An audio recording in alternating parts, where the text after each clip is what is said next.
ഞാൻ ജയിലിൽ പോയാലും കുഴപ്പമില്ല. ഇവിടെ കൊല്ലാതെ വെറുതെ വിടാൻ പറ്റില്ല. Hi Shiva. Hi Shashi. Hi. ഇന്ന് രാത്രി പാർട്ടി ഉണ്ട് കേട്ടോ. ഇന്ന് രാത്രിയോടെ സ്ഥലം വിട്ടില്ലെങ്കിൽ ഞാൻ തരും നിനക്ക് പാർട്ടി. ഞാൻ തരാൻ പോകുന്നത് സെൻഡ് ഓഫ് പാർട്ടിയാണ്. ഞാൻ മനസ്സിൽ പറഞ്ഞത് നീ എങ്ങനെ കേട്ടു? മനസ്സിൽ വിചാരിച്ചെന്ന് പറഞ്ഞിട്ട് പുറത്തു പറഞ്ഞല്ലോ. പാർട്ടി കഴിഞ്ഞതും എന്നെ എയർപോർട്ടിൽ ഇറക്കി വിട്ട ഞാൻ പോയിക്കോളാം.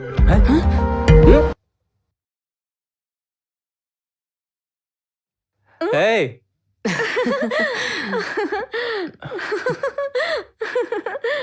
എന്താ ആണുങ്ങൾക്ക് ഇക്കിളി ഉണ്ടാവോ? ഇങ്ങ് വന്നേടി. ഒരുപാട് നാണിക്കുന്നവര് നന്നായി എൻജോയ് ചെയ്യുമെന്ന. എൻജോയ്.